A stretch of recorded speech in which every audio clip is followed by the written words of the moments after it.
Hey everybody, welcome back to Touchy Reactions, fans of Sabaton. We are finally back. We got something new for you today. I just saw the other day that Sabaton dropped a new Sabaton History video for the song Hellfighters. So we're going to check that out. We got two videos I'm going to be watching. I got the official lyric video from Sabaton, and then I'm going to watch the Sabaton History to see what this song is all about and all the history behind it. So stay tuned if that's what you're into. Just want to take a second to give a shout out to Floor and Hannes. It's October 20th while I'm recording this, and they just announced this morning that they just brought their newest daughter, Lucy, into the world. So shout out to those two. Congratulations. It's awesome whenever new life can come around. And you two are awesome people and deserve all the happiness in the world. So shout out from us over here in the States. All right, let's not waste any more time. Let's go ahead and jump into this lyric video for the song Hellfighters by Sabaton.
Opening verse and chorus. It's a great song so far. It's got a good heavy rock guitar section. The story, I can tell what it's about. It's I'm looking at the pictures here. It looks like young African Americans during not Civil War, the World War One, fighting on the Western Front of Argonne. The rhyming schemes are good on this song. The lyrics are good. I got no notes. So far, so good. I'm liking it. Let's go ahead and jump into the next verse.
When did this song come out? Because this feels like a modern song based on the writing. I'm just going to look this up real quick. I'll be right back. Hellfighters is about the 369th Regiment that was mainly formed out of African American and Puerto Rican soldiers and were not allowed to fight alongside the ordinary American soldiers. Or is the word ordinary meaning white and non-Puerto Rican and African American? Terrible. All right. Still can't. It looks like it's off the War to End All Wars. Okay, so this is off their latest album. It's interesting that I could tell by the writing how modern this song is. When I first saw it pop up on Sabaton History, I thought it was something from way back in the day. But yeah, I could literally tell by the writing that this was something newer. I was going to be shocked if it came off of something old. But yeah, there it is, right up there with Soldiers of Heaven and Dreadnought and all the new stuff that just came out. Stormtroopers. All right, let's jump back into it. Finish this one up, and then we'll get to the history.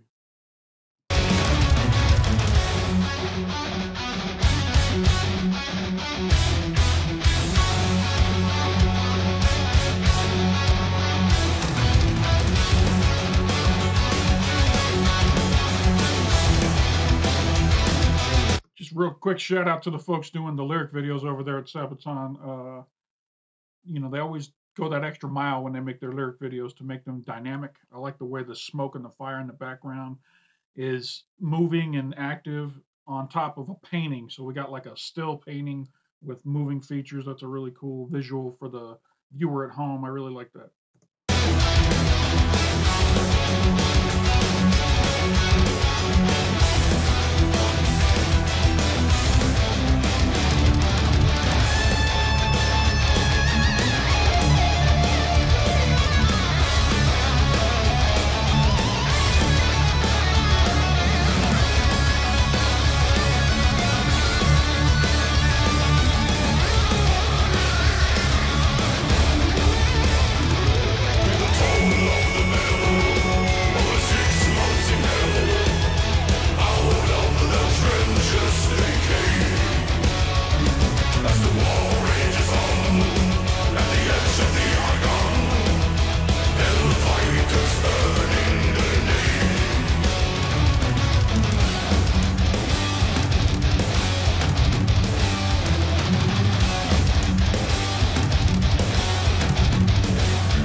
Hellfighters by Sabaton. You know, Sabaton does have a formula to how they do their songs. Typically, you're going to get a opening verse and a chorus, second verse and a chorus. Then you're going to get a guitar solo, and then they'll repeat the chorus at the end. And that's exactly what this song did. There's nothing wrong with it. It's a successful formula, and they've cranked out a lot of great tunes with that formula. So just, you know, this was a great Sabaton song. All right, let's go ahead and jump into this history. This is called The Legend of the Harlem Hellfighters, Sabaton History number 123. We got Joachim from Sabaton and Indy Nidell. Let's go ahead and jump into it. Here we go. In the Great War, they were deployed for over 6 straight months in the field. This week on Sabaton History, the Harlem Hellfighters. Is Satan going to be involved in this episode? Satan is always involved. Yeah.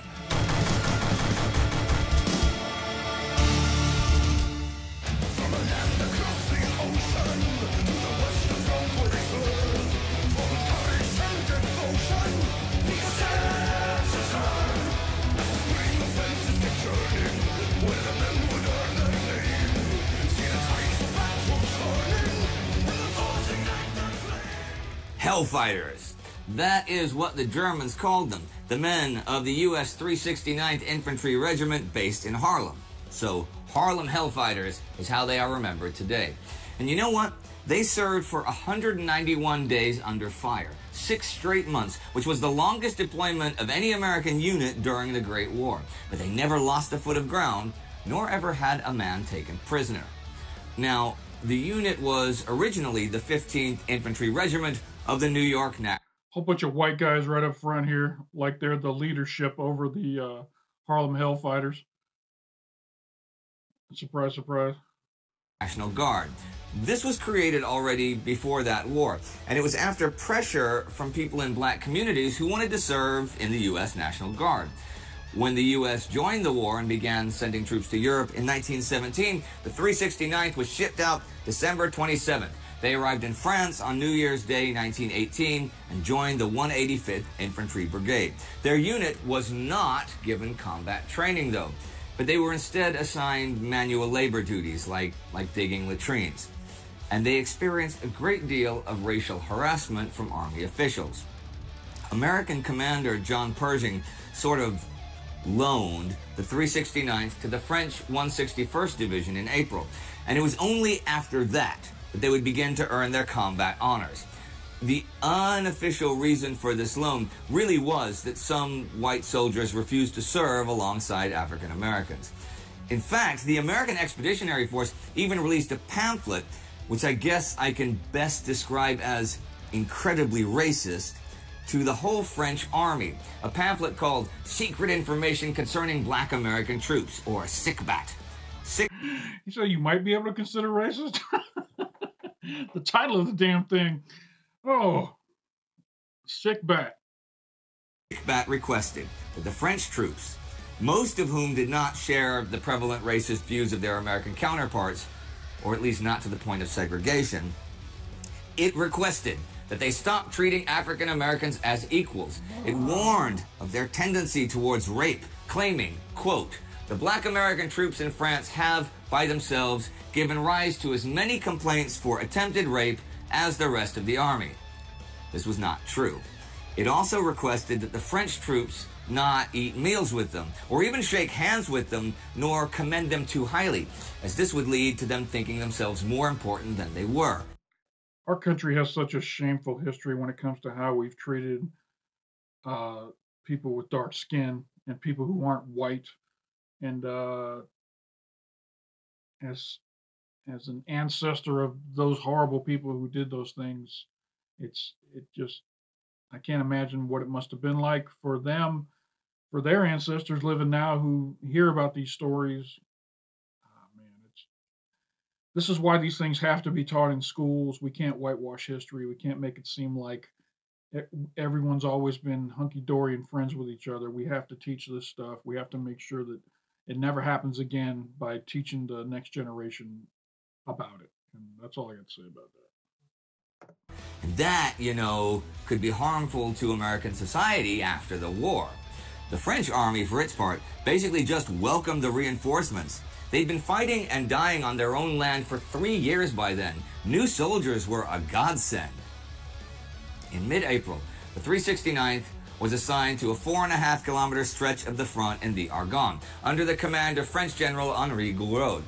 And they were issued French rifles and helmets and things like that. Their motto was, "God damn, let's go." They still did not receive combat training, though.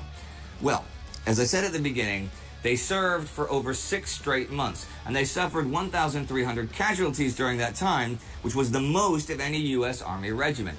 Yet, despite their obvious bravery, they were not well treated. Of course they're going to suffer 1,300 losses, the most of any other regiment. You didn't train them how to be soldiers.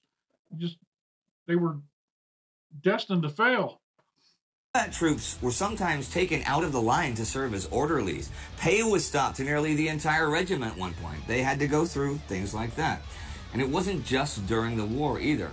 When they left France to go home in early 1919, their regimental band wasn't even allowed to play as they marched to the transport ship.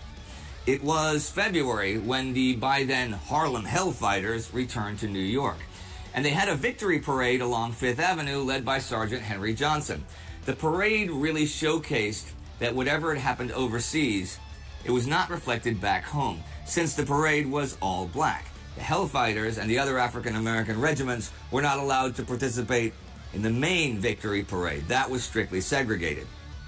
Having said that, they were the first New York unit to return home. Shameful. That's all I can say is it's shameful, shameful, shameful. And they were placed on the permanent list like other veteran units.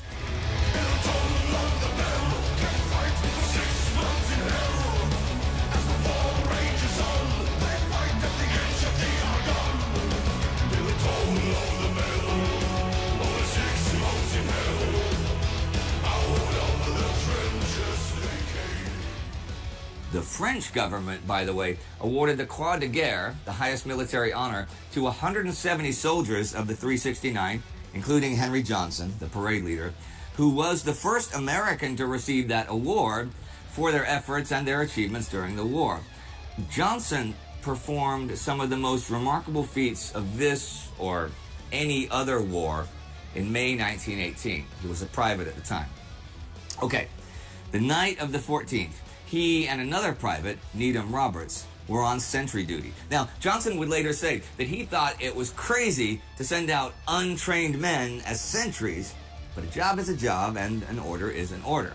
Well, the two came under fire from German snipers.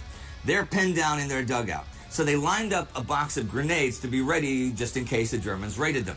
Just after 2 a.m., Johnson heard wire cutters at the perimeter fence, and he told Roberts to hightail it back and alert the French.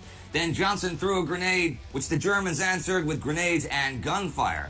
Roberts turned back to help Johnson, but was hit by grenade shrapnel and was badly injured. Johnson managed to get him back to the dugout, but now they were outnumbered by 20 or 30 Germans coming from multiple directions. Johnson ran out of grenades, and he even took a few bullets, but he kept on firing his rifle into the darkness until it jammed. he had accidentally put in French ammunition in the American rifle. Well, the Germans were right on top of him after that, so he used his rifle as a club until the stock splintered. Johnson took a blow to the head and he went down. But when the Germans tried to grab Roberts, Johnson got up again and attacked them with his bolo knife, the only weapon he had left. Wow. He wounded one German, killed another, took a pistol shot to the arm, and stabbed yet another German who'd climbed on his back. Suddenly, the Germans ran away since they heard the French and Americans arriving on the scene. Johnson had reportedly killed 4 Germans and wounded over 24, and he himself That's a badass right there. He said, first I'm gonna use the grenades, then I'm gonna shoot you with my gun, then I'm gonna beat you with my gun, then I'm gonna stab you with my knife. He just wasn't giving up at all. He could have laid on the ground and played dead, but hell no. He had no give up in him. Awesome. sustained 21 wounds. You can imagine the praise he received for this, but he said later, there wasn't anything so fine about it, just fought for my life. A rabbit would have done that. He was given the nickname Black Death after this, and post-war he would do lecture tours. On these tours, he was supposed to talk about racial harmony in the trenches, which was a big fat lie. Yeah, no shit. And in some places, he definitely did not do this, talking instead about the abuse and the harassment he and his comrades had to endure. Now, contrary to what multiple sources claim, he did receive disability pay from the U.S. government. But also contrary to multiple sources, when he died in 1929, it was from myocarditis and not alcoholism. But you know what? Henry Johnson was not awarded any medals by the U.S. Army or the U.S. government until posthumously long after his death. But hey. Shout out to President Obama. That looked like a CMH. Maybe the Command Sergeant Major Lewis Wilson of the New York Army National Guard accepts the Medal of Honor on behalf of Johnson. Nice. Okay. Exactly. I didn't know if this was a stock photo they just chose of Obama giving somebody an award, but this is actually for Johnson. All right, great. Shout out to President Obama. Until posthumously long after his death. But hey, back to that regimental band. Maybe you think it's not too big a deal that they weren't allowed to play on the march to the ship, just a little snub. But their band was a big deal. Like other regimental bands, they played to boost morale. But unlike other regimental bands, by the end of the war, they were one of the most famous bands in all of Europe. In early 1918, they traveled thousands of kilometers playing for British, French, and American military and French civilian audiences, and introduced early jazz music to Europe, which was a very big deal. James Reese Europe, the leading figure of New York's African-American music scene during the teens, was their band leader. His story has a tragic end, though.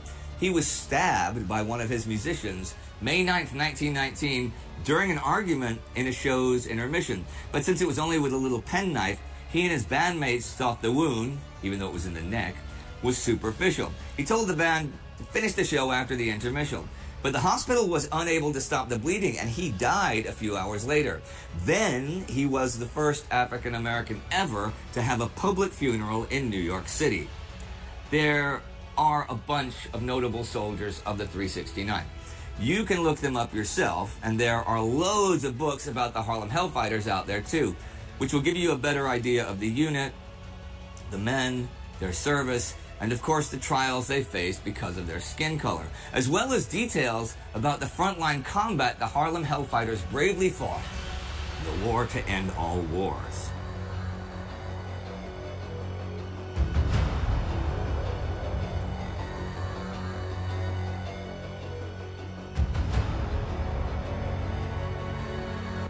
Respect to the Harlem Hellfighters. Respect to Sabaton for bringing this story to the masses who may not have heard it before, like myself. And respect to Indy for putting this together in such a good way to, give us an introduction to what has got to be a very deep and cultured history of a group of people who fought for their country and were not given the respect that they deserve from their country as a result. I mean, shout out to Sabaton. I love that they always bring these stories that most people would never hear into the limelight. So.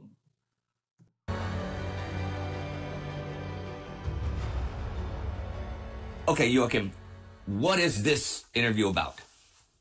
Harlem Hellfighters. Yeah, that makes sense. Okay. Well, go. Thank you. Well, actually, this is one of the stories that already when we did the Great War album was one of the first that came to our mind. However, it didn't make it on the album, which was one of the topics people were asking about. Sure. How did you miss that? But just, we didn't have the music, you know? Okay. So that was like Christmas Truce. Exactly. Came out. Okay. One of the top stories that we, you know, came straight to us directly when talking about making an album about the Great War. Yeah. That was one of the first topics. But yeah, we didn't have the right music. It's a weird thing that it's kind of important that the music and the story speak the same emotional language.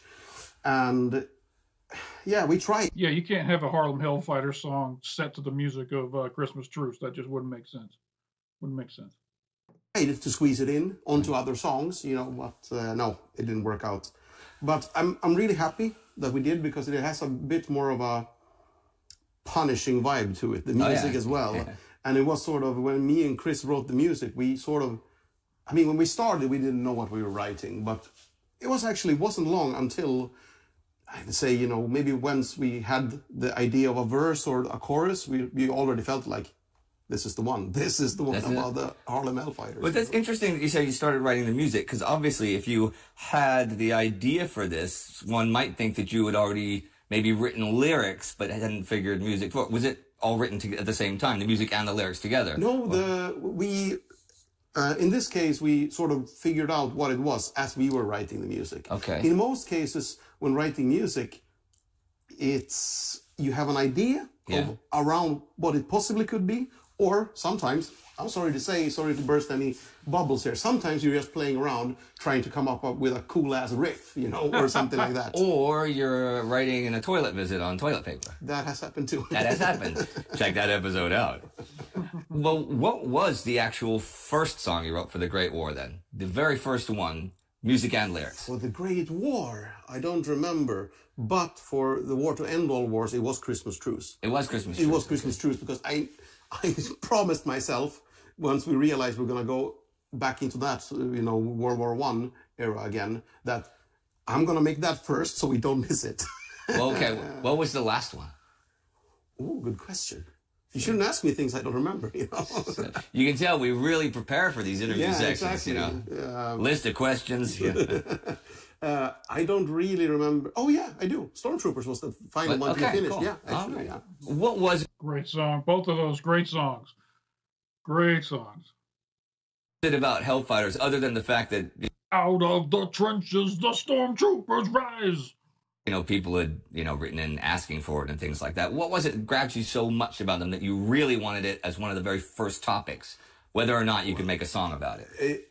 I think the story, obviously, but also it has the coolest metal name, isn't it? For a heavy metal song, Hellfighters. That's one of your most metal names. Yeah, it is. Metalizer is pretty, but that's not really history. Nah, it's a pretty shitty song as well. Sorry. But hey, they're your song. Yes! I'm going to start saying about some of their songs. Probably piss somebody off who really likes that song now. one of these days, I'm glad that they recognized that some of their earlier stuff was not that great. I mean, I love that about them. I'm sure it's somebody's favorite song. I'm sorry to you. Love the song. Don't take my words and have it influence you at all. You could be talking about one of your songs. You could be, I don't know, pick anyone. And you'll say, I'm not going to ask you how you wrote the song, because it's kind of a shitty one. Yeah. So I'll just say that one. Now, when you were writing the song, you obviously were doing research about the Hellfighters. Were you researching about the individuals, like Henry Johnson, who I just talked about? Yeah, because obviously back in the day, I think in 2010, we had a song about a guy called the White Death, Simo Häyhä. Oh yeah, of course. And then we read about there was somebody called the Black Death. Yeah. And then sort of that piqued the interest and made it even more interesting in a way. There's got to be some more colored deaths out there that you could do songs about. Pink Death. It's got to be a red. There's going to be a red death somewhere. Yeah, because blood and stuff like that. I was thinking about the color used usually in a certain kind of politics. Ooh, you guys, we might have a whole Sabaton album theme coming up. It could be called "The Colors of Death." No, I like it. I like it. And you could do another song about Simo Häyhä, and another song. You could do a whole song about Henry Johnson. I mean, absolutely. I mean, you heard the story I just told. I mean, that's brilliant. And I love, he actually, there was more colorful language than I just used when he said that sending untrained soldiers out on sentry duty was crazy. It was a little more emphatic than that. Yeah, it's probably like, this is fucking stupid. That was what he actually said. But it is crazy. I mean, can you imagine that? Imagine these guys did not have combat training, right? They were first just, you know, digging toilets and things like terrible menial jobs. But somebody has to do it in wartime. But, you know, being African American soldiers, they got stuck with it with the American Army at the time. But they still didn't get combat training when they were with the French, when they were loaned to the French.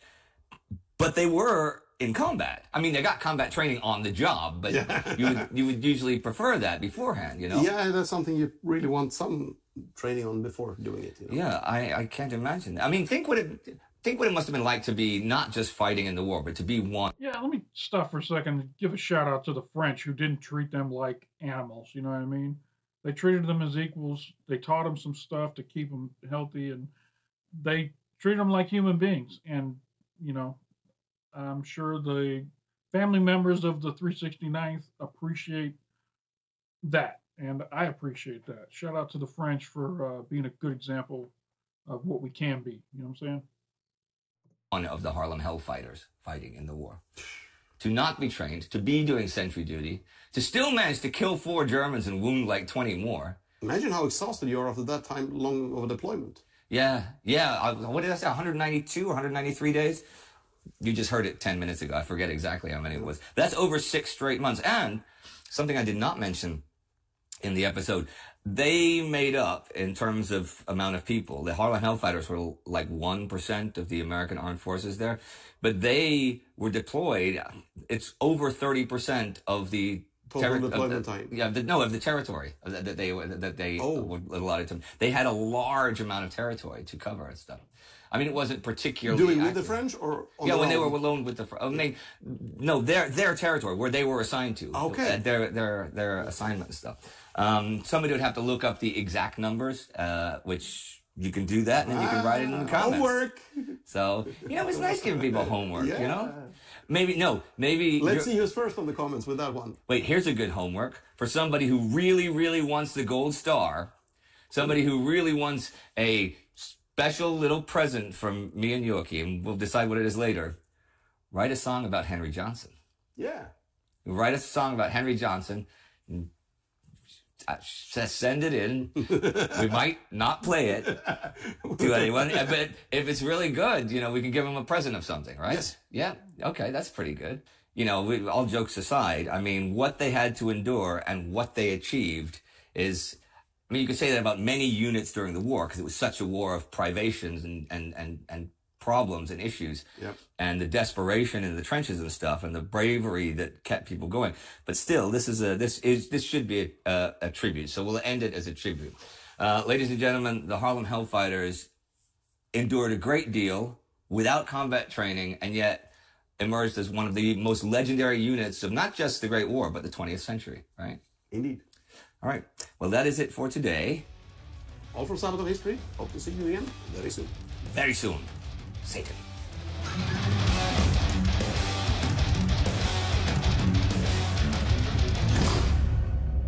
All right, everyone. That's it for this week. So remember to click that bell. It's really important. Click it now. And then, hope to see you again in the near future. Bye-bye.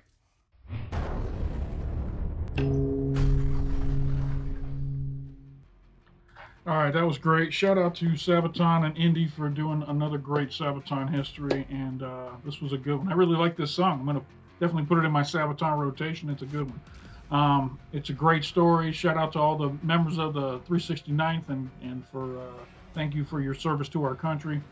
And I wish it had gone smoother than it did, but you guys are legends.